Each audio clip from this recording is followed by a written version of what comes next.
Good. All right, guys, we're going to go ahead and get started with the fireside chat here. Just for those of you that kind of don't have the context for this kind of speaker series, we're doing these interviews with local builders, entrepreneurs, civic leaders, educators, active, engaged citizens, and trying to walk through kind of like to get them to share a little bit of their journey, their life story, vulnerable moments, stories of triumph, stories of failure, wisdom. Honestly, and then at the end here, we'll have for those of you that might have questions, we'll share a little bit of time for Q&A for folks to ask maybe questions of their own. But got Jalem Robinson here tonight. Thanks for coming, dude. Thanks for having me. Yeah, man. So as I'll do a bit of a intro, kind of at the bullet level, and then I'll let you just kind of run from there and intro yourself, and then we'll just kind of dig in and we'll journey through your story a little bit. Okay. But Jalem is both the founder and CEO of Brothers United Building Brothers Association, aka Bubba for short. We can get into a little bit more about what that is tonight. But he is deeply, both professionally but also at a DNA level, is a educator and mentor. Often he gets opportunities to share, and so he is a speaker, works as a consultant at times, and then is also an artist, which I found you on Spotify earlier, and so has some is a little bit of recorded music. So his organization, Bubba, was it 2015? 14 that you guys were founded. And then also alongside all of this that he's doing, and we'll kind of talk a little bit through this in the story, but is also currently the director of community collaboration at Metropolitan Ministries. Yes. He has a master's in education or educational leadership, and you went to UT. Yes. Right. Okay, graduated 2020?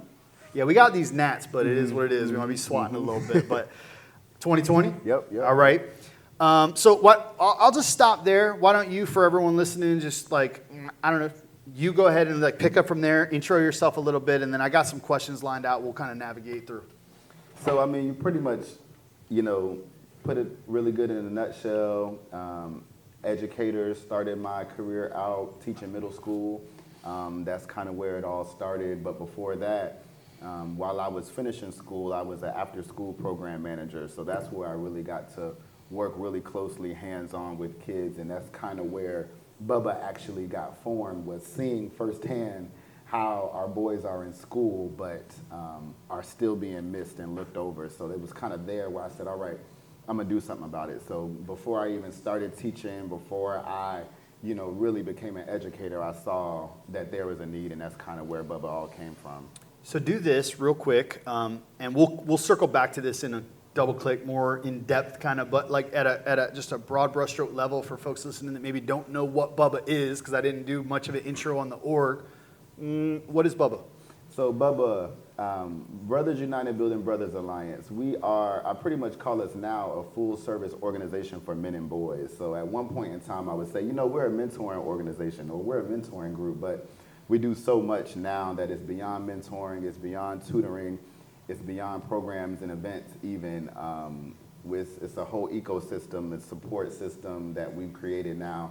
But mainly we do mentoring, tutoring, we do one-on-one, we do groups, we do monthly events, pretty much anything and everything that involves the development of boys and men is what we really focus on. And we work from boys ages, we say 4 to forever, because we never let them go. I love it. So let's jump way back. You started picking up on some early days, but I want to go even just childhood to get a little bit of a sketch of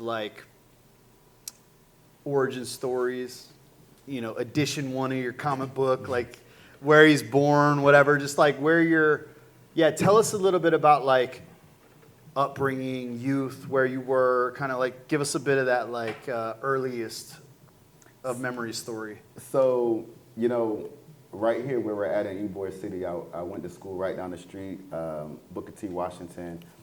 So I'm a Tampa baby, born and raised, and that's one of the real big reasons why I'm so passionate about what I do, because when we talk about the communities, when we talk about the boys, we're not talking about just stuff I read in the paper or stuff I saw on the news. Like, this is my communities, where I came from, where I grew up, where I went to school. So that's why I really love what I do, because I know exactly where these boys, where these guys are coming from. So right here, Tampa, born and raised, worked here, went away to school for FAMU for 4 years, but came right back home and, finished school here. So I'm a Tampa baby. Wait, you went away for what? For school, so I went to FAMU first. Oh, got it, okay. Yep, went to FAMU first, then came back home after 4 years, finished at USF, then later on finished at UT with my master's. So I'm homegrown. Well, tell us a little bit about, like, I don't know, mom and dad, home life, like just upbringing, like maybe some early stories that you feel like were formative, early memories that maybe something that shaped in you when you were young. Yeah, I'll leave it at that. Man, I have so many. I don't even know where to start. When you asked that, my mind just started racing. But what I will say about my upbringing is I grew up in a really tight family home. So me, my mom, my grandma, my uncle, and my grandpa. So it wasn't, I don't have the story that mama did it on her own, because mom had my grandma and my grandpa and my uncle. But I saw family bonds. I saw strong loyalty. We kind of grew up as a unit. Most of our family is in New Jersey, so we were kind of like the ones down here, and we kind of are really, really tight. So even to this day, one thing that I learned from my family is to stick together. Did that immediate family were the ones from Jersey, or all of those, that network you're talking about, that whole subset with? So we were the only ones The down immediate, here. yep. We're the ones down here. So my grandma moved everybody down here. That's where she had us and the rest of my mom's kids. So we're kind of like the first Florida, first Tampa family from the family. So we grew up real tight, and we still are very tight. So you say your mind raced with stories. You want to just give us a vignette? So a couple of things that I remember when I think about, having male role models and having positive role models is, my uncle, growing up in the house with him, and, just always looking up to him. And, sometimes he was a barber, so he made good money. So sometimes I would come home, and I was a little kid, but he'd have like a chain on my door, like waiting on me. So like, it was just small stuff like that I would look forward to. And now as a grown man, and he's getting old, I ain't gonna call him an old man, but that's the kind of small stuff that had an impact on me, that I look back like, he was just taking extra time just to, do something to make me feel good. So now you talked about a little bit of like going away to college and then kind of finishing education. Okay, first of all, just why do you think you chose, like, did you go in with education in mind, and then why do you think that might have been? No, I didn't go in with education in mind at all. I actually went off to school because I wanted to be a pharmacist. So I went to FAMU, Florida Agricultural Mechanical University, to be a pharmacist. And I really only did that because I knew that my cousin had went there and she was gonna make a lot of money. So I didn't like health, pharmacy, didn't know anything about it, didn't know what I was doing. They get paid though. They get paid. So I wanna go do that. So I did that. Well, I thought I was gonna do that, but figured out quickly that me and chemistry weren't really friends. So like, it's hard? Like, I don't even know. I just know that we were not friends. So after, failing chemistry classes and failing organic chemistry, my mom was like, stop playing and do what you want to do. Like, you're not fooling nobody. You don't even like blood. You don't like hospitals. How are you going to be somebody's doctor? Like, cut it out. So I was like, I never really thought about that. But while I was playing around and taking all these health classes and stuff like that, I would take a few humanities courses and like educational psychology, and those kind of classes were kind of interesting. My mom was a teacher, but that still wasn't something that I had even thought about. She taught here in Tampa? Yes. At public school? Yes. What level? Middle and elementary. So she's actually still in middle school right now. Did you ever go to her school? What? Yes. You always went to- elementary and middle school. Okay. And there's some stories. Yeah, I was gonna say I've known some teachers' kids that like What? Yes, definitely went to her schools, and that was an experience. Go on. Yeah, no, like this is because a little of this gets at like this is know it or not. These are formative impressions, right? Yeah, Like yeah, it was very interesting. So started off elementary school with her at Broward, right over there, West Tampa, Robles Park area, and you know, she was an educator, so she didn't play no games. She made sure I, you know, was doing what I was supposed to be doing. But it wasn't until, you know, middle school that I started to, you know, try to test the waters a little bit. Like, let me see if she gonna beat me at home like she gonna do it at the school if I act up. So the family joke is that I was on punishment all throughout middle school just because I couldn't get it right. But so, you know, it kind of, when I was a kid, you know, it wasn't, you know, she was a cool teacher. Everybody liked her. Everybody loved her. She was great. You know, I know tons of people to this day just because they were her students. And my dad is even an educator also. So they met when we were in middle school. Mm-hmm. So, you know tons of people just because of that. But I never had any, you know, any situations where, you know, people were talking about my mama or anything like that. But what it did instill in me early was, you know, an importance of education, because, you know, it didn't matter what neighborhood we lived in, it didn't matter what was going on at home, no matter what we had just previously dealt with the night before. When it was time for school, it was time for school, and you better be ready for school. And when you're in these people's school, you better do what you're supposed to do in these people's school. So I knew early on not to play when it came to school. And she actually has been, and is still, you know, to this day, when it even comes to Bubba, like pivotal in the decisions we make, the programming that happens, the events we do. Some of the stuff just comes from her saying, you know, you should do this. You should do what the Black Panthers did. You should do this. And I'm like, okay, I'm gonna try it out. And then 8 years later, it's a program that we've been running. what is it that the Black Panthers did that mom encouraged you to do? So I ain't gonna get everybody all the secret sauce, but one thing that the Black Panthers did was they got the kid, you know, they gave the kids free breakfast. The breakfast program was The like breakfast the program. move, right? It was the move. So before you try to, you know, teach somebody, before you try to give somebody information, education, whatever you think you want to do, you know, give them what they need.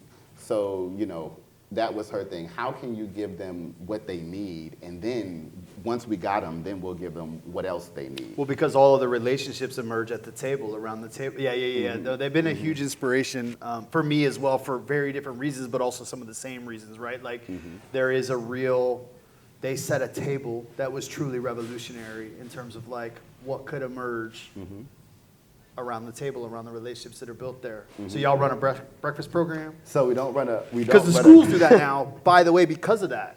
Oh. I'm almost positive that they are the origin story of a lot of the breakfast things. By the way, I don't know if you know this, but the lunches at school, and to this day, are still funded in part by defense, because there was I don't know when this was exactly, but the school lunch programs were started because of drafting soldiers that were all sickly and weak because they hadn't eaten well. And then the Defense Department started funding. Anyway, it's tangential, but to me it's extremely fascinating, like why we started feeding our students was so we had soldiers. And they still to this day send a big chunk of the funds that feed our kids. Interesting. Well. Anyway, go on. So you do what the Black Panther Party did, which for you guys looked like. That's just, you know, a philosophy that we take into mind whenever we're doing something, because, you know, a lot of times with social service organizations and just organizations that, you know, call themselves providing a service for somebody, we often think about what we want to share with people and what we want people to do, and don't really sometimes think about what situations people could be dealing with right now. So you want to teach this boy how to read, but he's hungry. So can we address the need first, and then we can sit him in a corner and read after we make sure he's fed. So we think about that with all of our programming. Like, okay, yeah, we know these are the things that we want to achieve, but what's really happening right now that we need to address first? Okay, so what year did you first go to college? Like, when did you graduate high school? 2007. So, you initially went to do pharmacy, and that lasted for a minute. That lasted, so pharmacy was like 2 years, and then cardiopulmonary science 1 year, and then last year, that's when mom was like, okay, stop playing, what are you really gonna do? And then I ended up doing religion and philosophy. That was year 4. And then I came back home. So is that, you didn't finish undergrad? This is all just like, okay, Yes. keep going. Yeah, so after year 4 and having, racked up 1 million college credits by now, because I've been in school for 4 whole years. By the way, I'm just curious if I'm picking up on what my experience, so my 4-year college degree, bachelor, was, I could refer to year 4 of a 10-year journey for me. So when you say year 4, are we hearing senior? Yes. Okay.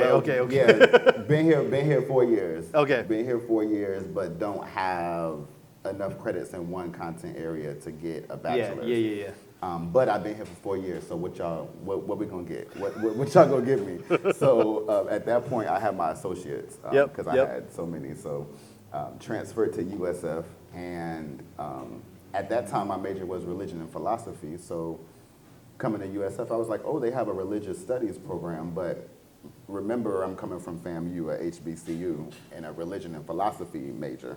Now I'm going to USF in this religious studies program. That's, by the way, what I majored in. I know the department. Totally different. Yeah. Totally different from what I experienced at FAM. So I stayed in there for like a week.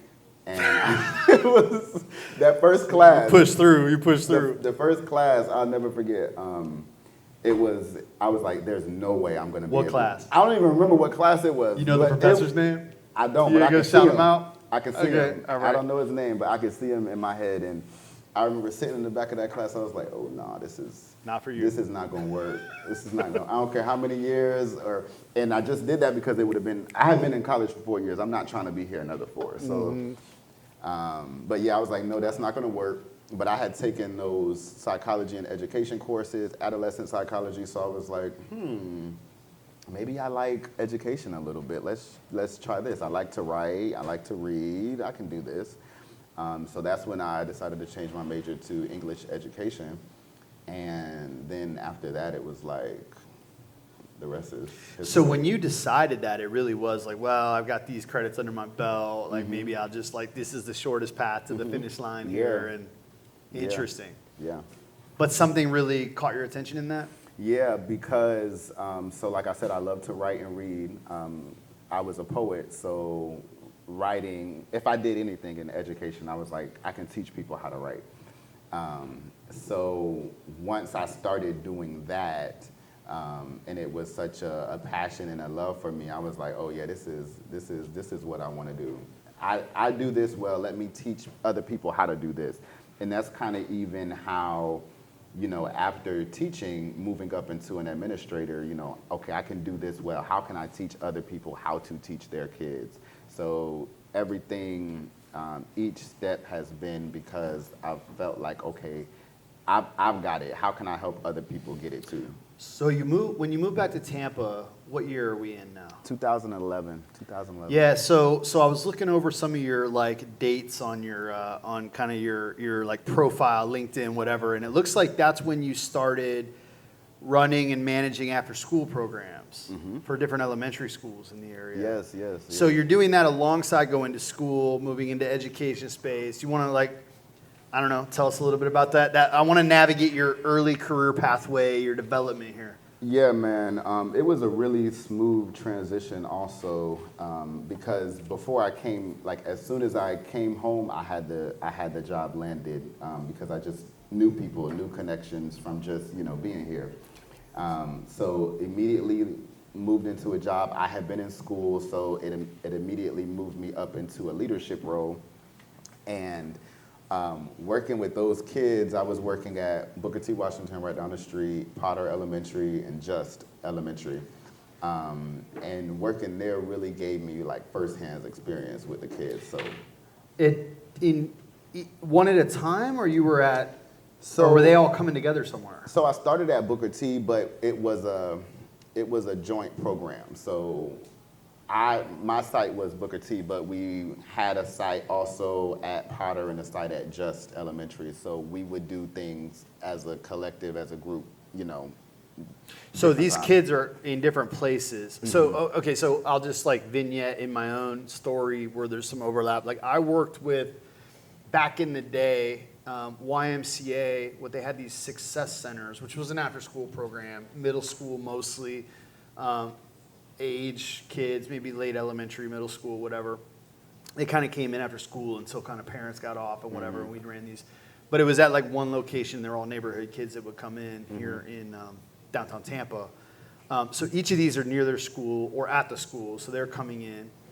And you are an on-site person, and so are you going between these three locations then, or you got a main site? So I'm at the one site, but we have, you know, like the different sites going on. You're partnering with it, maybe you got something to offer. Right, we might there. have a kickball game or something like that where all the schools go against each other. Oh, just for Booker T, we're going to get together at the park and it's going down. Yep. Just like that. And but I was at Booker T first, and then I think year 2 I went over to Potter. So year 2 and 3 I was at Potter.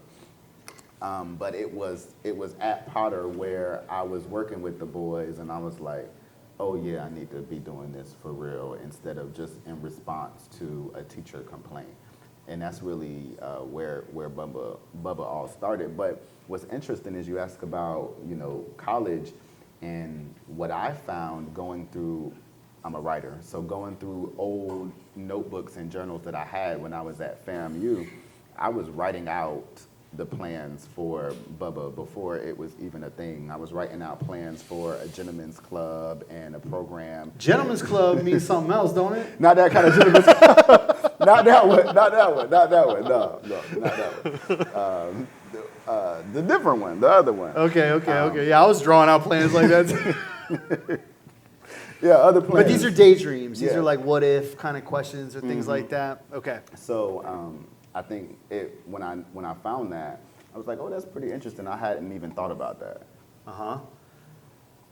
Now you're doing that throughout that process, and that you're there multiple years. Like you're 3 years probably. Three years, and worked there while I was going to school. So I would do that during the day, and then I had night classes. So when I was at USF, I didn't really have the college life because I did that at FAMU. I didn't need to do that again. I just needed to get my classes so I can get up out of here so I could move on with my life. And so it looks like, from what I could tell, you graduate. So you're there till like late 2014, 15, and then USF, kind of the same time you're graduating. So you're working, you're going to school, you're working these after school, and this is also now we're at the date where you're launching Bubba. Like it's in launch now, and you're coming out of college. Like I don't know. Tell me a little bit about this season. Interesting season, because at this point it is year 7, 8 of me in an undergraduate degree. I can relate. I know exactly. I've been there. So it's like, what we doing? You know, still at home with Uncle. What are we doing? Where are we going? What's going to be next? So I happened to be, at the time of, about to graduate, I was working at a hotel, and I was working in a restaurant, and there was a customer that came. She was there for a week because she was getting, work done on her house. So every night she came in, I knew her order, I knew the kids' order, just because, that's my job. I do my job well. And so one time she asked me, she was like, what do you do besides this? I know you have to do something else besides this. And I was like, I'm in school. And she was like, well, what are you in school for? I was like, education. And she was like, oh, what do you want to do? I was like, my major is English education, so I'll probably, find a job teaching somewhere. And she was like, well, when you graduate, give me a call because I'm a principal. And she was like, the way you've been taking care of us, I know you'll be a great teacher. So in real life, when I graduated, I told my manager, I was like, hey, who was that lady that was that was here for a week? She told me to call her when I graduated. So called her and worked there for three Where years. is this? Kids Community College. Tell me about that. I'm not familiar. So it's a public charter school down in Riverview. So that's, Okay, so you're over in Riverview. Yep, All right. Yep. So that's where I started teaching seventh grade language arts. And now those kids are like grown, like they're grown. They're adults. They got their own kids, their own businesses. But that was where it all started. So I went from, waiting tables at the hotel to teaching seventh grade language arts. And I stayed there for 3 years in the middle school. And after that, moved up to the high school and did administration in the high school. And that's where, that's really when I would say Bubba started shifting from just special events, and we would do our father-son crucial conversations event and big events like that. But when I got to the high school, I started working with the high school boys there, and we had a group there. And that's when it really took off, because those boys really just became my sons, and we just started doing everything together. Okay, so one of the early things that you did with Bubba was these father-sons crucial conversations. So sketch out you still do those, right? Yes. So We didn't do it sketch this out year. one of those events on the earliest days, like how frequent are these? What is the content and context of these gatherings? So that was our Father's Day event. So we did it every Father's Day. And what it was a panel discussion, a resource fair. And then we did some kind of interactive activity that Father's Day weekend, just to highlight the importance of positive male role models. So even if it wasn't a father, but it was an uncle, a cousin, a bigger brother, we wanted to. Okay, I was going to ask you that. So Yeah. some meaningful man in your life Right, who's played the right. role of like fatherhood and male Right. mentorship. Right, because what we know is that, our households don't always have fathers. So we kind of opened it up. But first, in Bubba's early days, it was just created because I was like, I know I need to do something with these boys. Because a situation happened where I had to go discipline them from a teacher because they weren't listening to the teacher, so she said. Is this just give me context, is this at that This is Riverview at school? Nope, this is This is at the high school you went to? Nope, this is early, this is 2014, so You're still in the after-school program? I'm still in after school. Okay. No, this is what I'm trying to get at. Okay, so you're younger. I ain't gonna tell on people, but yes, you're right. All right. You're younger program. in after-school program, and you're at a school, and Yeah. there's a teacher that's going, these kids ain't listening, I need you to come talk to them. And it just so happened that, of course, the class was full of black boys, and I'm assuming this teacher is not. she was not a black boy. Yeah. She was not. But she felt like I had a good rapport with the students. They were listening to me, so whatever. So, Mr. Jalem, can you come to my class? They won't listen. They won't do whatever. They won't do anything I tell them to do. So, my assistant director with me, I was like, hey, let's go to Miss So-and-so's class. She said she got her boys acting up. Let's go see what's going on. So we go to the classroom, and this really was like one of the most monumental moments of my life. Like This is what we're after here. This is what we're after. This is the moment. This is crazy. All right, Miss So-and-so, let's go. This is crazy. So walk into the classroom, and the teacher, first of all, when we walk into the class, it really looks like a class out of the movie. So it really just picture a movie of a out of control class. This was the class. But it wasn't like chaotic to where you wanted to call for help. It was more like, is this a school classroom? Like the girls were in a corner doing hair, stepping, chilling, dancing, having a good time. And the boys it was more boys. They were just on the other side, just living life. And Which basically sounds a lot like running an after-school program when you're not doing. It's just like, okay. You're like, this is basically exactly what we do all day.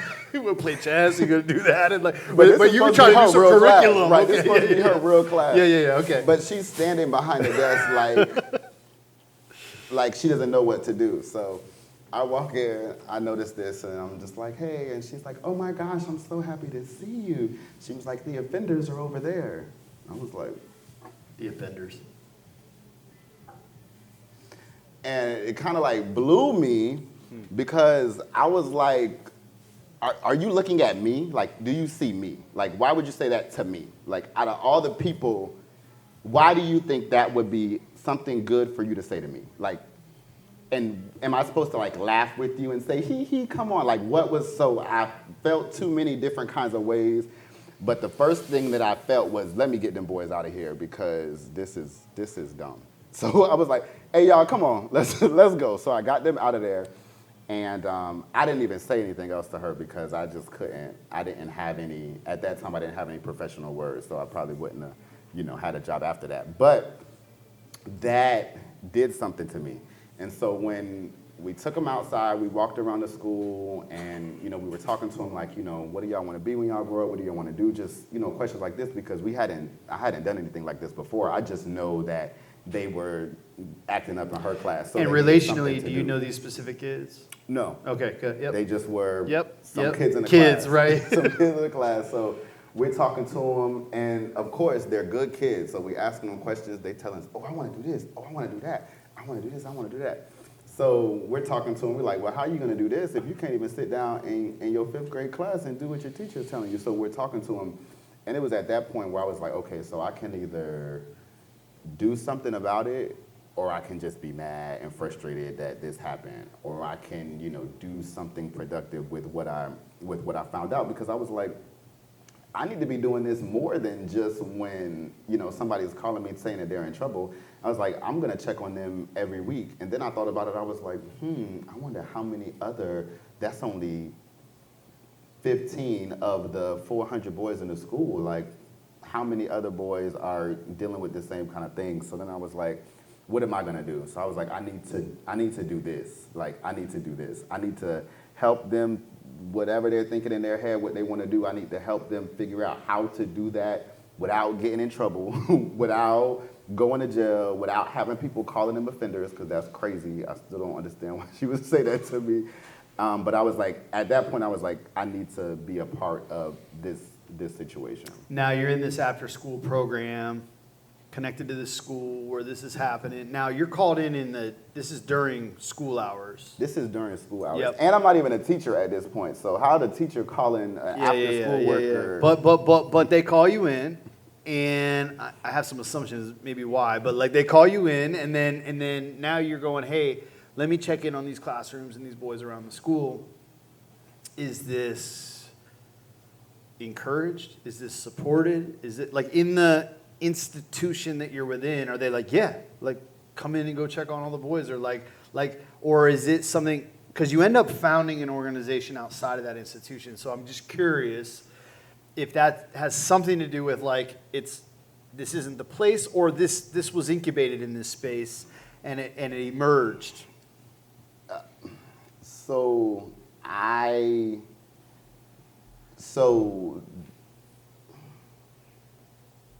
what needed to be done could not be done through the school. They couldn't do it.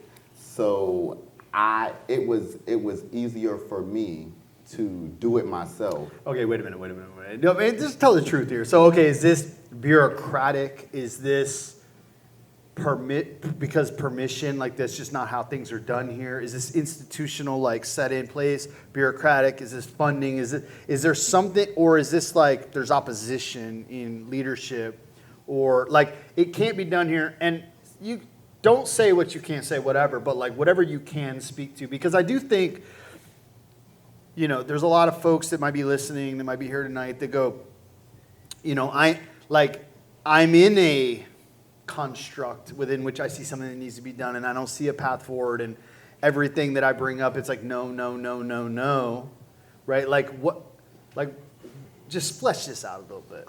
So at the time, the leadership at the school was for stuff like that. So I didn't face any opposition. So like sounds good. At the time.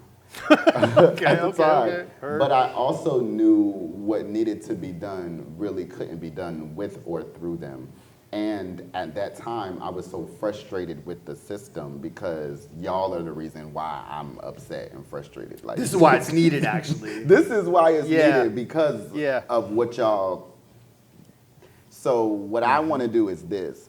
So yes, these are the kids I got from here, from working here, but I'm gonna get with their parents so that we can do something on a weekend, so they can come to the park and have a Outside field of day. school, not Outside connected of to the. school. Yeah. Okay. So, but now, we have partnerships where we have our programs in schools because that's where the kids are, that's where the boys are. But we're still a separate entity because we're community-based also. Yeah, but it's a huge accomplishment to bring a program into a school system, with the public schools especially. That's a huge accomplishment, and maybe we kind of like navigate our way to that. But in these early days, right? So you're realizing this need. There's a need to be met here. We got to do it outside of this construct, so we're going to meet elsewhere. And is the first move like, let's have father-son critical conversations, or is it just like, let's just get together and like talk some stuff out? So I think our first events were small social gatherings like skating ring, park, water balloon fight. It's what we all want to do. Like, we're going to the skating rink on Friday night, hang like out a dance party or kind of whatever. stuff, Like, yeah. Because what you'll find out about kids and boys specifically, they not. It doesn't take a lot. It doesn't take 20 years of planning. They just want to play. They want to have a good time. They want to enjoy themselves. So we started off with just doing that with them in a positive environment, getting them out of the house, doing something with not only peers but other guys and mentors and volunteers who want to pour back into them. And these, by the way, because you mentioned this was a 5th grade room that you first came into. This is like the top end of elementary school. Is the first group you're gathering. Yep. And that was just at the school, but when we started doing our community stuff, we would have bringing in other kids, like bringing friends. all and, ages, okay. all ages, and it really just grew from there because somebody was like, "Oh, my cousin want to come. Can I bring my nephew? Can I bring my little cousin? Yeah, bring them on. Just come on down." So yeah, that's kind of how it blossomed into what it is today. Now, talk about what it is today. So there's a lot of other programs. I know you got the Brotherhood, Boys Night Out, Sons in Suits. Like, just go from this seedling to like where we're at today, which we haven't like really like really talk through like what all you guys have going on now, and as best as you can go from those early days to today, like maybe tying on this like evolution, and take all the time you need for that, but like just flesh this out. So one thing I definitely want to highlight, and I said this before about my mother, but there have been plenty other influential people that have helped us with organizing, planning, coordinating stuff. But I can remember my first meetings with one of my first mentors for Bubba, and how it happened is one of my cousins, she was at FAMU with me, so she had come home a little bit after me. She finished, she did the right thing. But when she came home, I told her about my epiphany and my idea. I was like, I want to work with boys, da-da-da-da-da-da. And she was working in marketing at the time, and she had a mentor by the name of Valenthia Berry. Shout out to Valenthia. And she was like, you need to get with Valenthia because I told her what I wanted to do and what my goals were, and she got me right, gave me what I needed to get, and got me on the right track. So set up a meeting with Valenthia, and literally that is how the formation, the actual process was carried through. She's like, okay, so what do you want to do? Why do you want to do it? What age? What you want to talk to him about? So really just pulling out everything out of me. Did you have answers to those questions? Absolutely not. Absolutely okay, not. Good. No, but I literally want people to hear this, right? Yeah, because it's like, oh my God, not. I want to do something meaningful. No. I want to add something valuable. And that not, we resonate with, had right? not thought about, some of those questions that she asked me, but it was good to be asked. It was good to be asked because it got me thinking, and the idea for Crucial Conversations came from her, and it was because we were at one of our mentee meetings, and we were talking about what I wanted to do, and she was like, you need to get y'all together and talk about some real stuff. Like y'all need to talk about what's really going on with y'all because y'all don't ever want to talk about it. I'm like, how you gonna tell me what we need to talk about? She's like, no, y'all need to talk about some stuff. Talk about health and talk about this and talk about. I'm like, okay, yeah, that is okay. So that's like a whole event. So literally, that is where Father to Son Crucial Conversations came from. Okay, real quick, do you remember the first one? I do. What? Yes. And what'd you talk about? Man, so the first one was crazy. I'm gonna tell you why it was crazy. Cause guess how many people came? Oh my God. Tell me it was. I'm gonna assume it was. Okay, wait. I don't know, but I want to guess really low. I want to guess like a couple people. Is that your guess? Yeah, my guess is like we have 5 people turn out. Good guess. All right, so it was like no more than 10. Okay, because I was like, the 10. alternative is we had 95 people show up, and we were like, oh my God, this doesn't work either. No more than Okay, good. No more than this 10. is like a lot of our origin story, Yes, right? Where we're like, yes. yo, you just go. Okay. And you're making me like remember this stuff. This is what we're here for. This is what we're here for. That I Yeah. kind of forgot about, but we were right down the street actually, and the only people that showed up was the people who were on the panel and my nephews, my nephews and little brothers that came because they my nephews and little brothers. And I drove them. And I you told come their babysitting you tonight. You I come told over. their mama, you better bring my nephews up to the church so they can come to the event. It was at a church. It was at a church. Mm-hmm. It was at a church, and that was a whole nother thing. But nobody came, and what we talked about. That ain't nobody, but go on. All right. I feel you, but outside people came. I felt like nobody came. We had the panel. Nobody came. And their driver, and like the kids I brought. But you know what that kind of did was what the guys who were supposed to be on the panel, what they said was, what could we have done to bring people here? Because wait, time out. Okay, I won't forget. What could we have done to bring people here? So you have a panel. Mm-hmm. How many people are on the panel? it was probably like 5, 6. Okay, that's half the 10? Yeah. Okay, yeah, I feel you. Okay. And the topic was? The topic was, that's a long time ago. I don't know what the topic Okay. was. So maybe, wait. I feel like you do. No, I don't know. Okay. We're going to talk about something that's meaningful, and that was advertised. The topic, the people, Yep. the whatever. Yep. Okay, cool. So we're at the church. There's 10 of us. Half of them are on stage. Okay. We got to flesh it out. All right. Because literally we feel this, right? We feel this. Okay, go on. So, as they were sitting around the table, in one of the panelists was like, what could we have done differently to get people here? We've all got our networks. We all are connected to people and to places. So if we could have just brought, 5 people each, we would have had more people. So that's what we kind of talked about was like strategizing. What can we do better? What should we have done? What can we do next time to, get a better turnout? And so it was an eye opener, not just for me, but for everybody also involved. Like, we have a part in this also. I kind of, beat myself up and took into consideration all the things that I could have done. Okay, did I promote it enough? Did I connect with enough people? But that first one was the last one that looked like that. Everyone after was packed out. So, Do you connect that to those initial conversations for those, like we could have each invited 5 people, or did you do something drastically different? So made those connections and also just started to network and really get out and meet more people and talk to people about. And this is your one event. This is the one gathering. This is the one thing to get you to. Yeah. Okay. And then, just talking with other people who are interested in this kind of stuff. So over the years, like over these 10 years, I know so many people just because since the inception I've had to talk to people and, meet people to be able to do what we do. Dude, Thank you for sharing that. This is really good. I mean, because among us, there's a lot of people that want to do something meaningful. They want to add some form of beauty and value to the world. They're trying to get things started. I mean, even this thing we're doing right here, right? It's like, look, there's like the initial phases of this thing, like getting it up and running and going.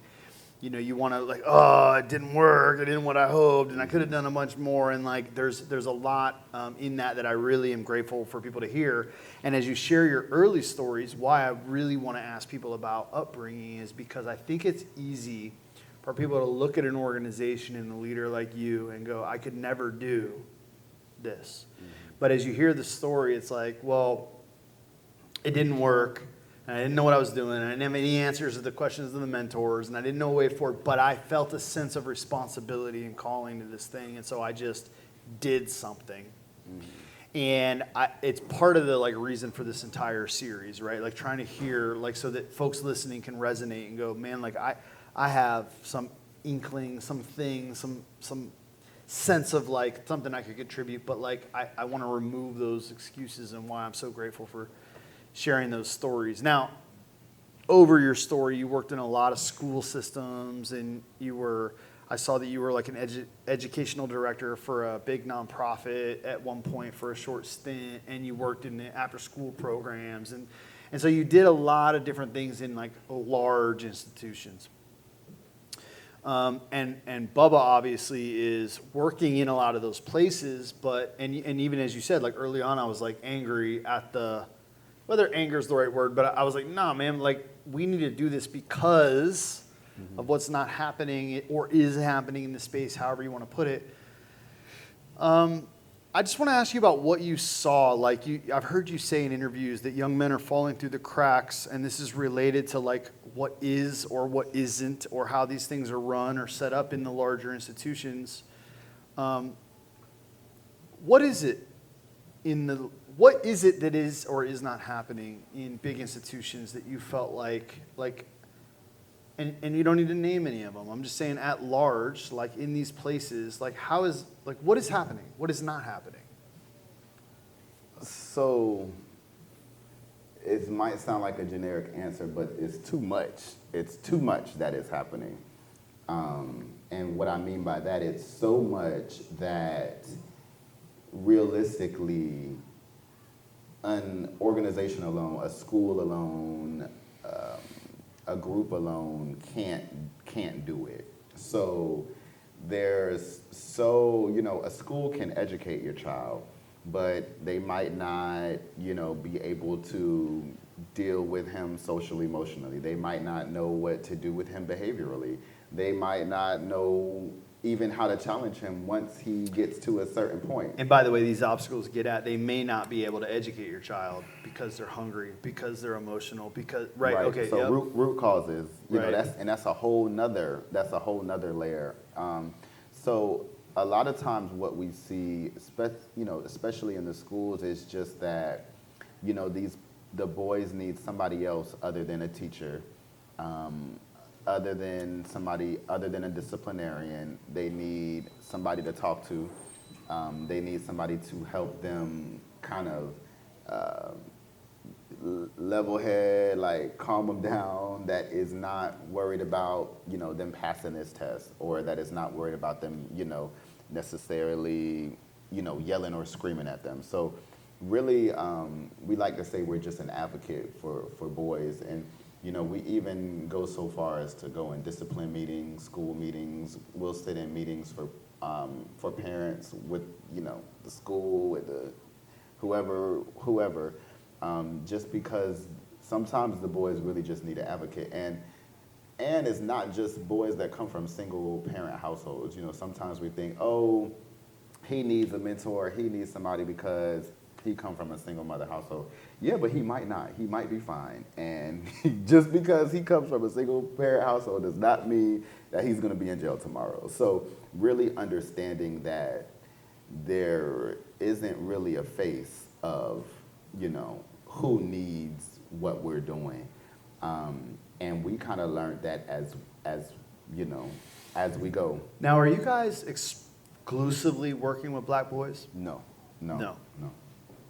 No, we have we have all kinds of boys in our programs, and sometimes those experiences are so much richer for both for both sides, just because now they have now they have brothers from all different walks of life, from all different backgrounds that they can call on to go to the park with, to go to the movies with, call if they need something.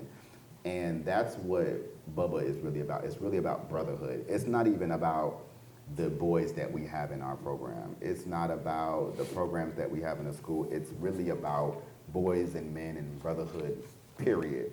So most of the events and the stuff that we do, we invite all the other mentoring organizations out to, because it's not just about us. Because if let's say we have 100 boys in our program, and our 100 boys only know the 100 boys in our program, so what? What is that? That's ridiculous. And it's a million other boys around that we haven't made relationships with, that we haven't connected with, just because this is my group. So what we do with our Boys Night Out, with our success workshops, with all the stuff we do, we create spaces for boys and men to come out, because that's what we need to do. We don't need to just have meetings with our 10 boys every week. Anybody can do that. Our boys need to be engaging with each other, socializing with each other, doing stuff with each other, having healthy competitions and stuff with each other. So I can have a group of 20 boys all day, but if I'm not really spreading and building brotherhood, then I'm not really happy. So as you bring up brotherhood, one of the things that I read in your, I believe it was your vision statement, the phrase that stood out to me was a symbol of brother. We want to be a symbol of brotherhood. And there was other things, community and hope. But symbol of brotherhood really stuck out to me as like, you came through religious studies and philosophy. There's like power in symbols, right? So what, I just want to ask you, as the most open version of this I can, like, what does it mean to you to be a symbol?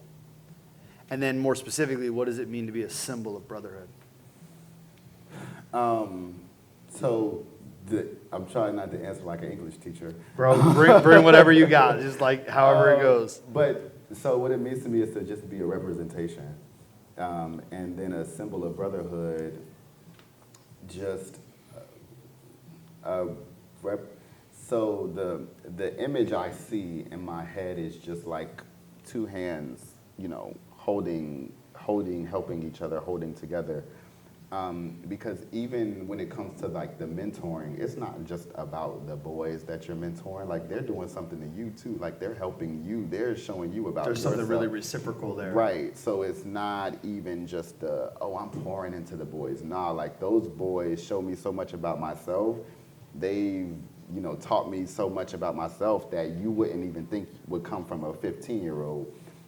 So, all I can see in my head is just like unity and brotherhood. So when I think of a symbol of brotherhood, I just think about unity and, male unity. And, it's so easy for us as males to want to be in competition with each other and want to be the fastest, want to be the quickest, want to be the strongest.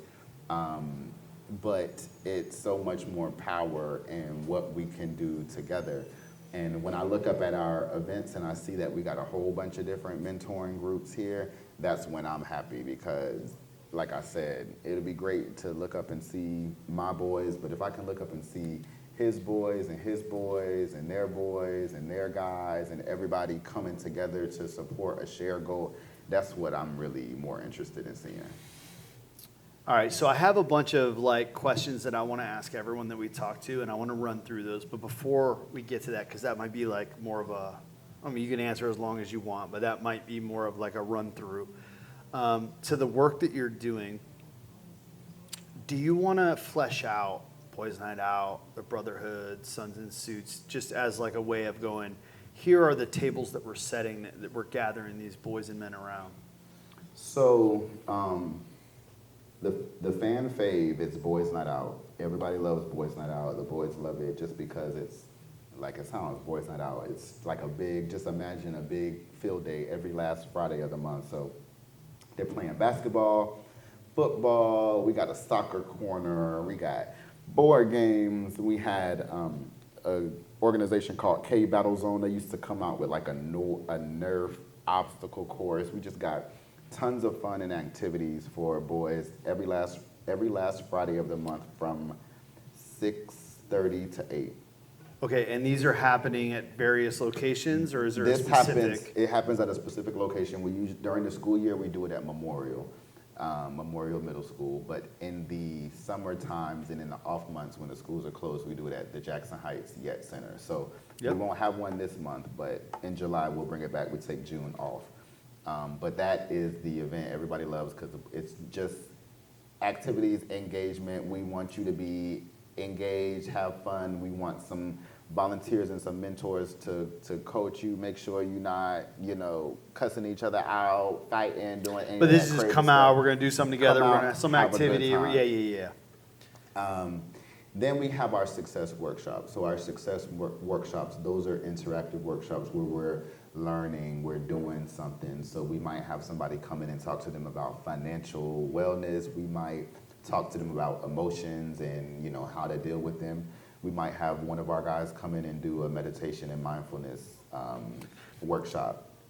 What's the age bracket for these workshops? Success workshops are, we like to say middle and high school. Yep.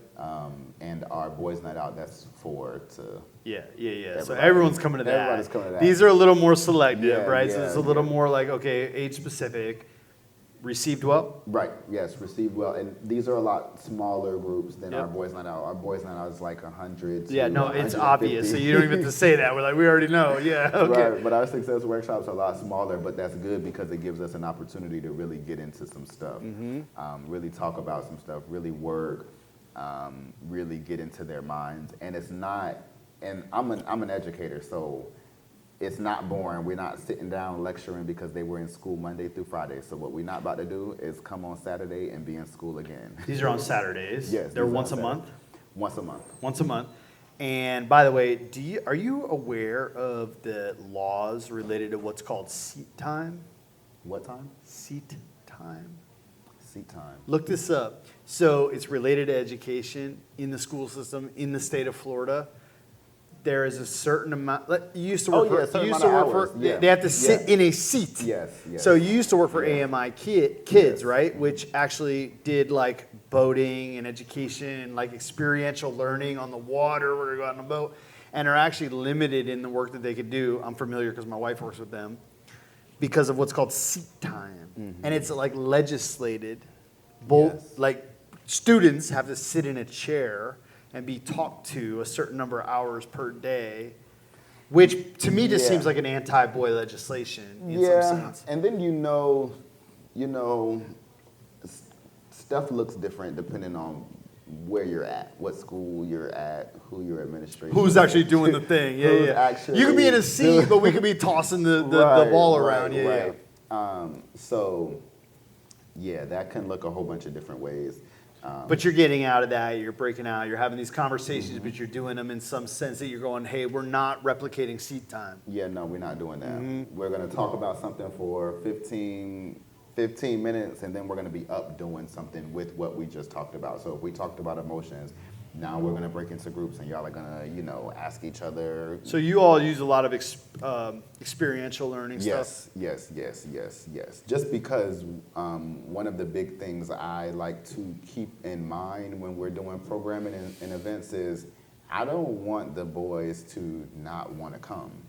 So obviously, yeah, right. That's like, yeah. So sometimes, and this is just from working in schools and working in places where we always got to tell kids what to do.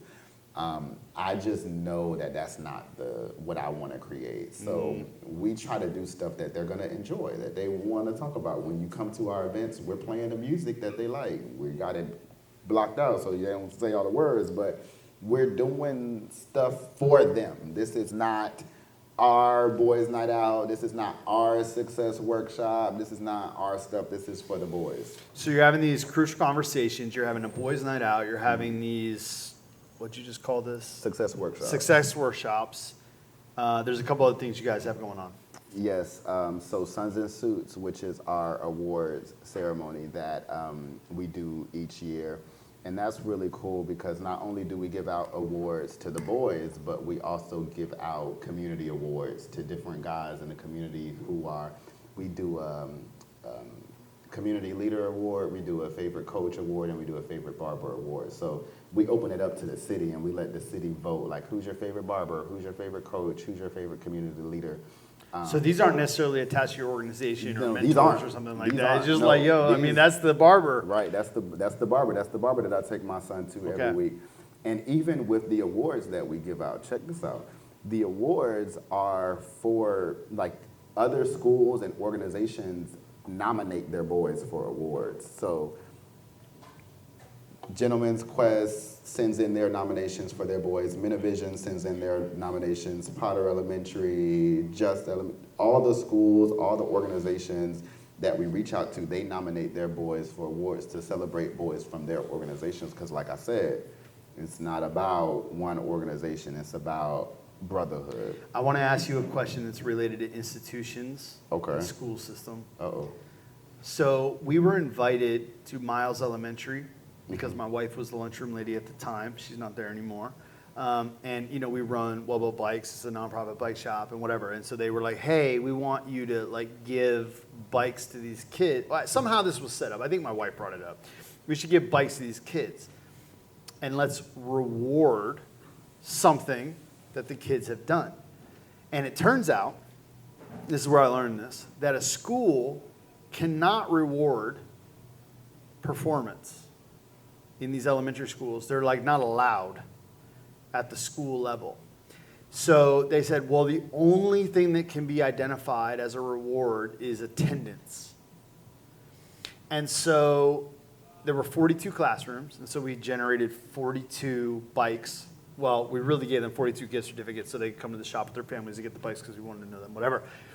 But they let us come in and run a, what do you call it? Assembly. We actually ran, I was like, the school's gonna let us run an assembly? They don't know, it's crazy. So they trust my wife, whatever. They let us come in, run an assembly for the entire school. But the only thing that could be rewarded was attendance. And so the kid with the best attendance in every single class was given a gift certificate to come in and get a free bike from us as they earned the bike through attendance. Mm-hmm. Are you familiar with this? And I'm interested in what you're saying, because what you're saying is like they gave awards to us, but you can reward those kids. Mm-hmm. But my understanding from this one, I'm not the school system guy, right? I don't know. My wife was connected to it. But from what I was told is you can't do performance-based rewards in these schools. And so they said the only thing that we can do is attendance, and that actually is a pretty clear thing, and you can give these 42 gift certificates to these kids, and so we were able to reward them on that. But it seems interesting to me that they can come to you and say, hey, you can reward these kids. Yeah, that sounds like an interesting philosophy, period. And I don't know if that's more of like something that school leader decided. So this is interesting. We don't have to spend time on this now, but I actually think it's a school system rule. It was like because they from do, on high. Because they do, most improved students, like they do progress, they do performance. Progress rewards. They do performance Interesting. awards. Yeah, So I don't actually know, so I just come in and going, that's the rule? Okay. They They just made that up. They just made that up. All right. They'll All right, say- so go on. So they're sending you things going, you can like honor this kid for the most performance or the best hairstyle or whatever the thing is. And the awards are, somebody in the arts, somebody who is performing in academics, somebody who does community service, any young entrepreneurs, somebody playing sports. So it's multiple categories so that you can find some way to celebrate the boys that you have in your organization or your school. All right, let's run through some so wait, you were talking about Sons in Suits, and this is where you're doing the awards. So the one thing that I know from this, just from like looking online, is they get really dressed up. Oh yeah. And this is a really meaningful part of what you're doing. Yes. That's the best part, to see everybody, come out in their suits and their ties, and not even just the boys, but the community to come out and see them, see the boys get the awards. And when they're walking up to the stage, you know, we got the music playing, so they're feeling good about themselves. They go up there on stage, get the award, and just walk back. So it's really an opportunity to make them feel good about themselves and whatever it is that they're doing. I love it.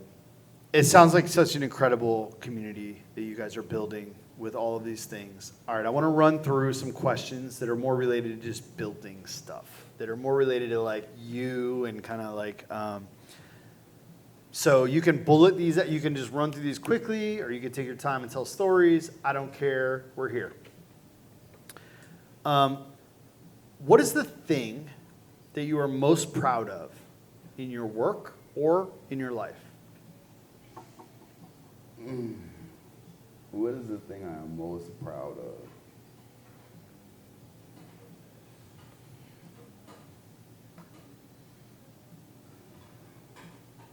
So,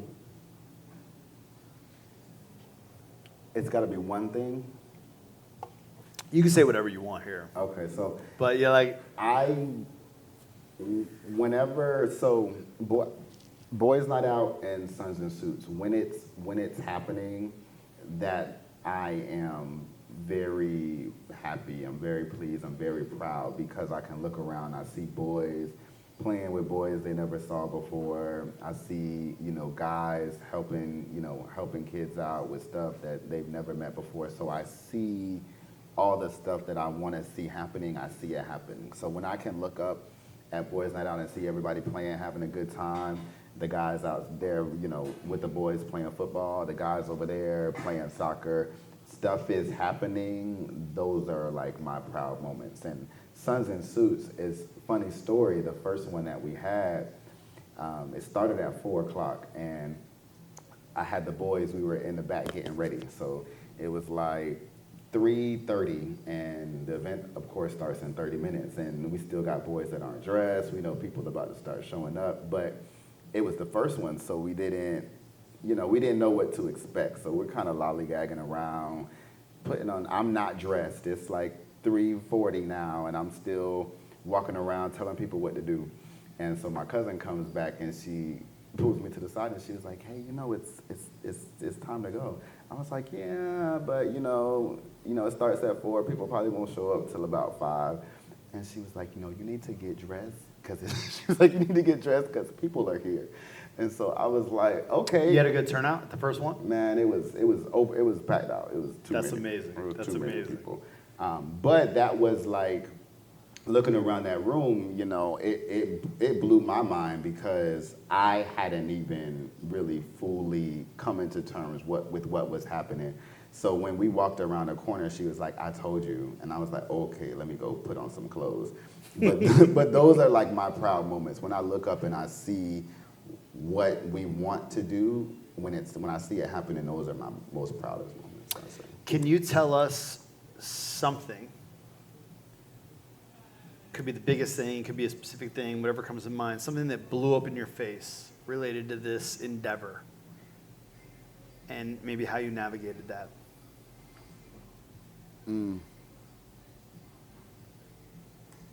Something that blew up in my face. Everything's just been smooth sailing. It's all gone really well.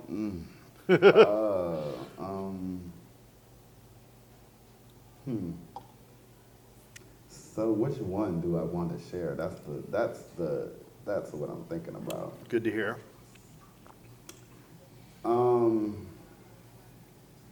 I wouldn't necessarily say it blew up in my face, but can I change the question a little bit? Sure, whatever you think.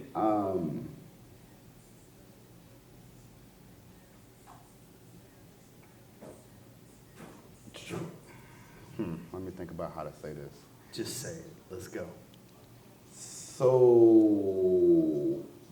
people with ill motive and bad intentions. So, thinking that just because we're in the same line of work, where that is youth development and community service, just assuming that because we're doing this kind of work, We're all good. that we're all good, and that why wouldn't you like me? Because we're all helping the community. We're all doing community service projects. It's all collaboration out here. It's all collaboration. Why would you be mad and block me on social media because of what?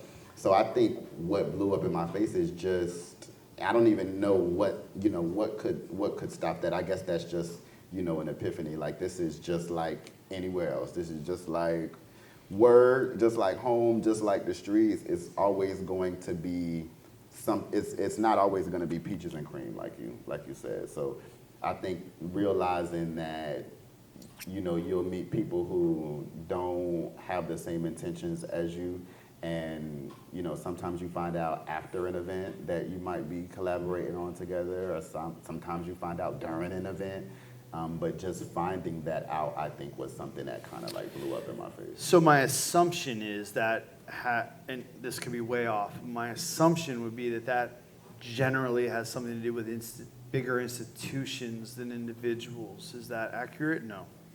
No, this is all individual, and that's the frustration. So it's not even about the kids that we're supposed to be helping, or it's not even about the work that we're supposed to be doing. It's about, I don't even know what it's about. So yeah, this is solely individuals. Individuals trying to get their moment in the sunlight or something like that, trying to take advantage. Okay.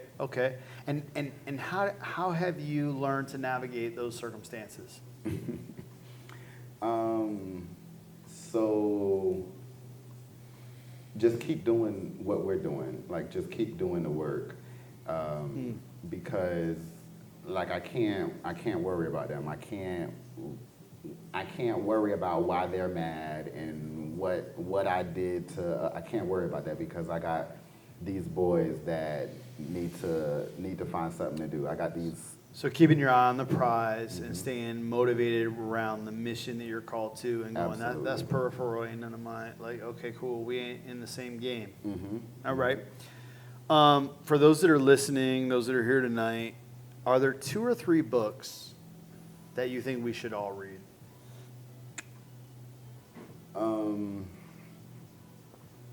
Souls of Black Folk, W.E.B. Du Bois, how do you say that? Du Bois. Du Bois. Definitely that's been one of my favorites, especially when it comes to planning and programming and thinking about, what I want to do.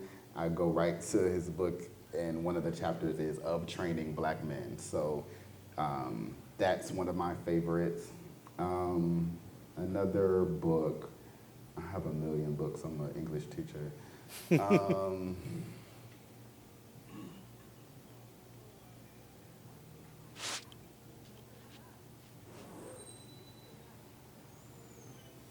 That's all I got right now, because that's... Is Du Bois, so this might, I don't know that it's that book, but it might be, Du Bois is I could be wrong on this. Is he the one that talked about the talented 10th?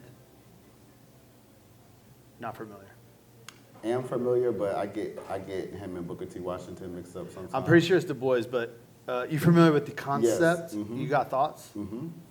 Yeah, so I have a whole bunch of thoughts, just because I have, I don't think that there's not a set standard, there's not a set path, there's not a set perspective, even, when it comes to, people who we think are the same. Like, the stories and the experiences are so different. So, I really don't get into even when it comes to, pathways, like, what do we think people should be doing? Should they go to college, or should they work, or should they, I'm really individual. Like, what is good for this person? What's good for him? And that's like a real respect for diversity, to say, like, there's some that among us are creative geniuses, there's some that are actually going to be learning intellectually and writing and vernacular, and there's some that are going to be entrepreneurial or whatever. And so, and I may be wrong on that, but it just called that to mind. Okay, who is the most innovative or inspiring person that you've ever known, met, or read? About. You can say read about. The most inspiring or innovative person you've ever met or read about.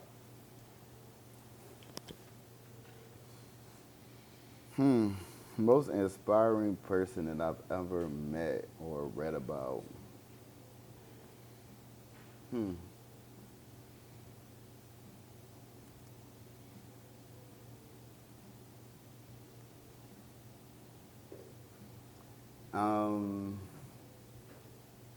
So I'm trying not to be cliche.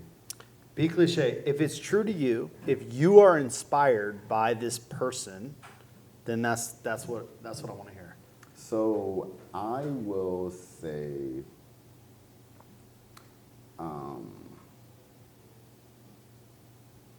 my grandmother. God, I love that answer. Okay, go on.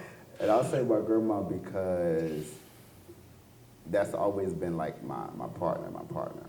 And I have, just in my short 34 years of living, have seen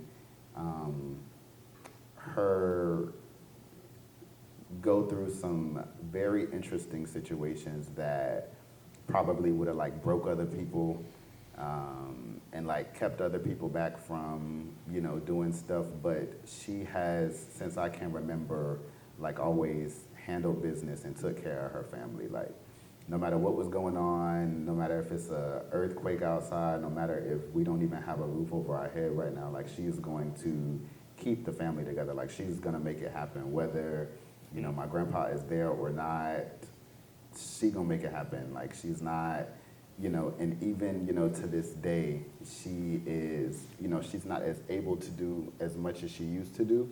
She's still around. She's still Grandma's around. still going. She's still Let's around, go, but Grandma. She's still telling people, what to do. And still, asking people, who's taking care of this, who's doing this. So just seeing her like endure like crazy stuff and keep going and keep smiling and keep letting these people back into her house and keep letting, these people, just keep doing whatever she knows needed to happen to keep going.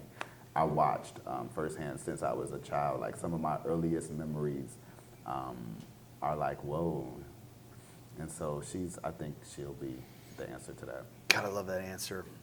All right, so for people here, for people listening online, like what should the community focus on over the next few years to make the biggest impact in terms of contributing or adding beauty and value to our city?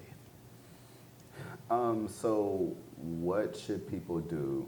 So I'm really big on people having lanes. People say stay in your lane. But what I think people don't know sometimes is that everybody has a lane.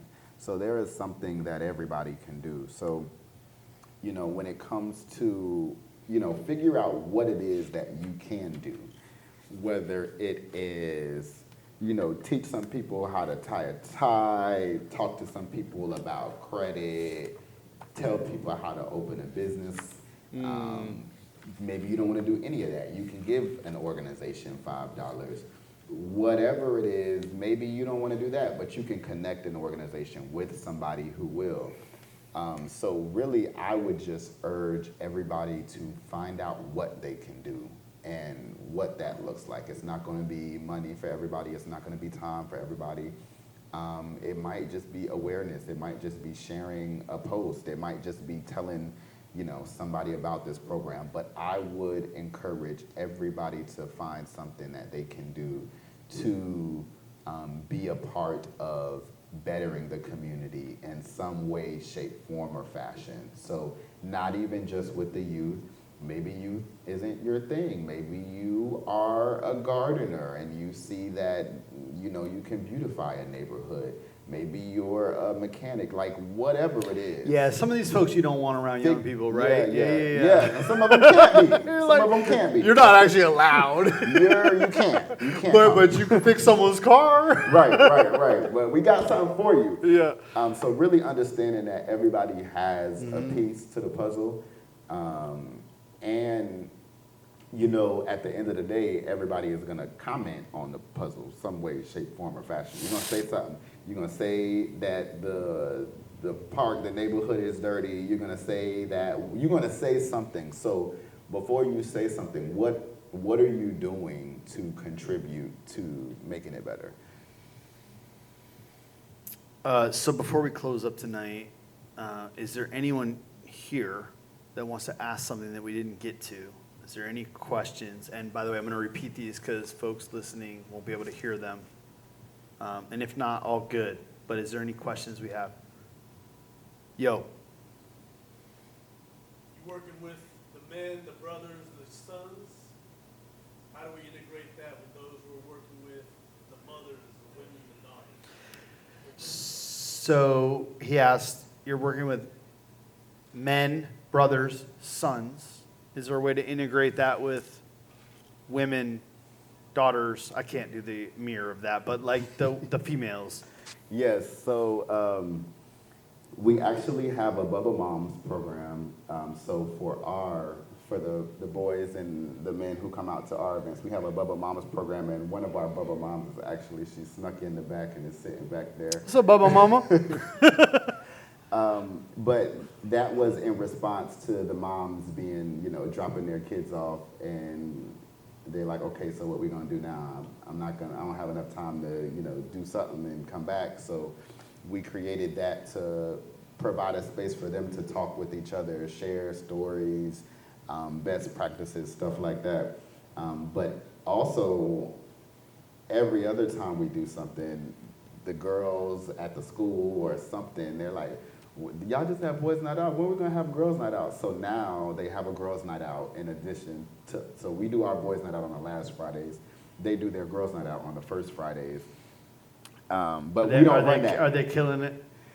They're trying to like do what we do, but they're not. So can I tell you real quick?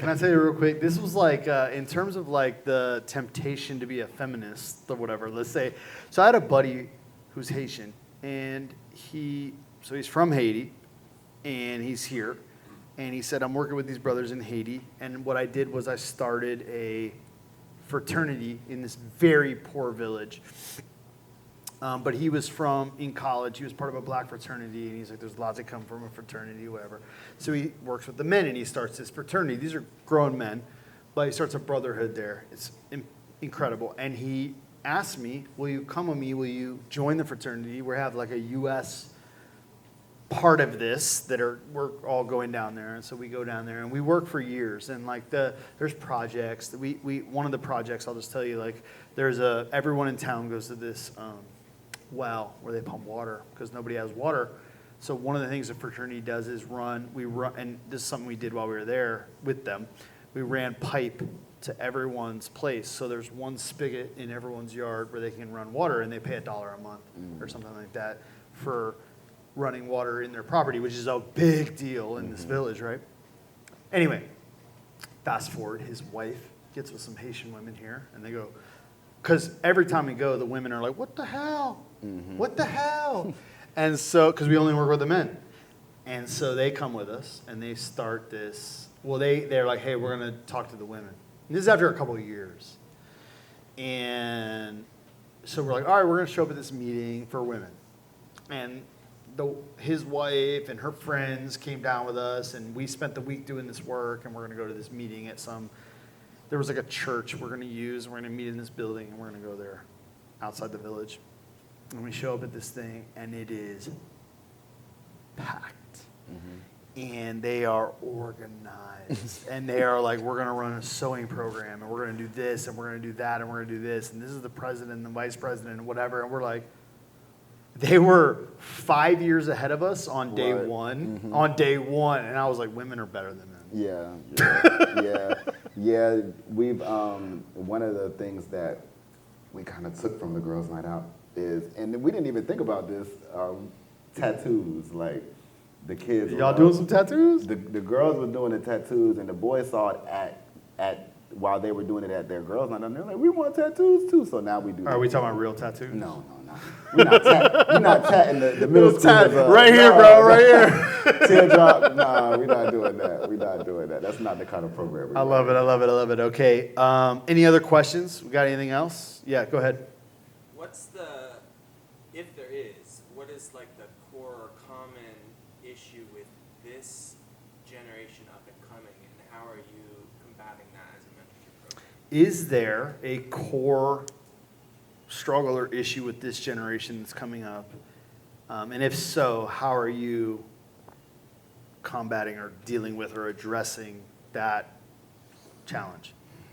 I think something we see a lot in the news right now is like gun violence and just community violence. Especially period. locally, right? Man, we've got some Yeah. issues.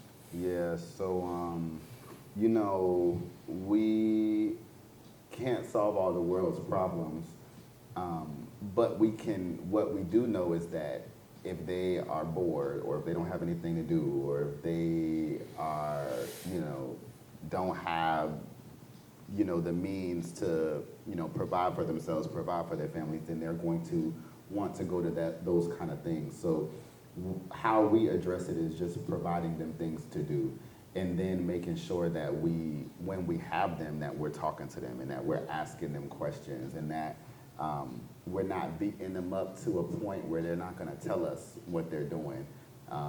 So we create a relationship with them so that they know that they're comfortable, they can talk to us. You can, you know, tell us what you're really doing. We're going to, you know, talk some sense into you, but we're not going to beat you down. Not going to call your mama right now, but I want to talk to you. I want to see what's going on and see how we can start to change your mind.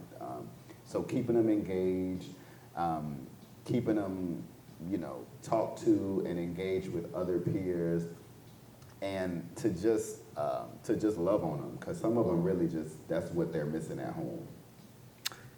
Anything else you guys want to ask? Go for it. For individuals or organizations, what would be the best way that's most helpful for you and what you're already doing? Like, how can we get involved to support that? For organizations or individuals that might want to support what you're doing, what would be the best way to engage or support what is already happening? So first of all, get with me, but there's so many different things that, you know, we can do, from volunteering to, you know, just coming to an event, coming to a boys' night out, coming to a success workshop. Sometimes presence is everything, you know.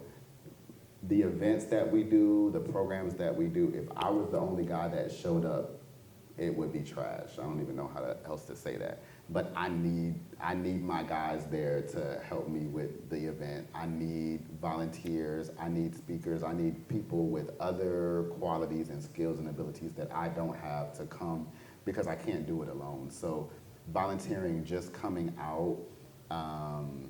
So one of the big things that we're looking for right now is transportation. So we're trying to get a van. So we're raising money, trying to fundraise so we can get a van, because every time we have an event, we're trying to go somewhere. We got to figure out how we're going to get them there, who's going to pick them up. You need like a 12-passenger, like we need like something. legit We van. need Yeah, more like than whatever. more than my Toyota. We need more than my Toyota. So, you know, financial sponsorship support, workshops. We do different workshops. So coming out and speaking to the boys at one of our schools. And really just networking and connecting us with different agencies and people that we should be connected with that we might not be already. But, you know, the list goes on. You want to hand me one of those right there? Yeah. So, hey guys, we do these every third Thursday of the month. By the way, if you're here and you want to grab a couple of these and share with some friends tonight, please do. If you're watching online and you want to come third Thursday, hit me up if you want to get some flyers. Do you know, I'm just curious, so next month we're talking to somebody that you may or may not know, Julia Sarmiento-Cohen. What was the last name? Sarmiento-Cohen, depending on when you might have known her. Okay, so she is currently the Resiliency, Character, and Life Skills Education Supervisor for Hillsborough County Public School Systems, which is, by the way, I think it's the 8th largest school district in the country, right?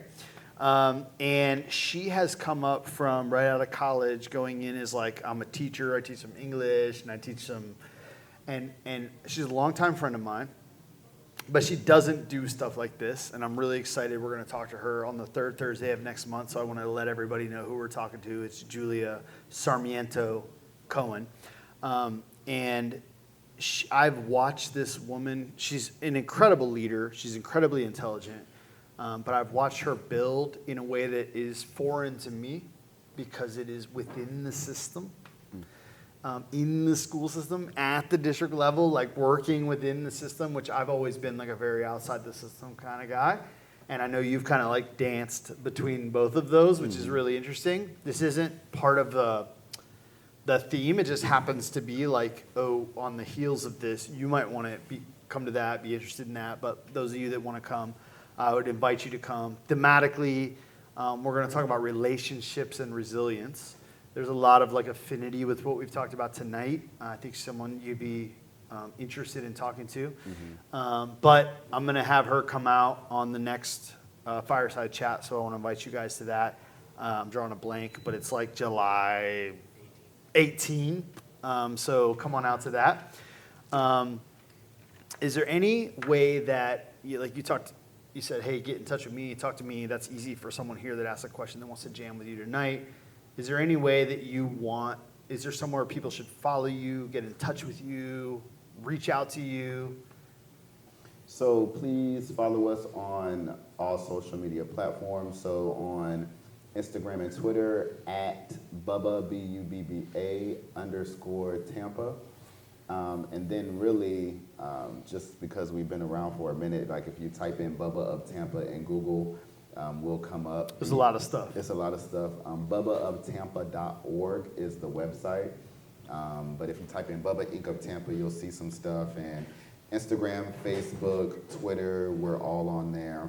And then for anybody else who just wants to reach out to me by phone, my number is 813-391-1107, but we're very active on all the social media accounts. So if you add us, follow us, you'll be able to see all the stuff we're doing, get updates, stay connected, all that good stuff. All right, to close out, one last question. Earlier I was rocking Juke City Blues. You want to tell us a little bit about your recording artist career?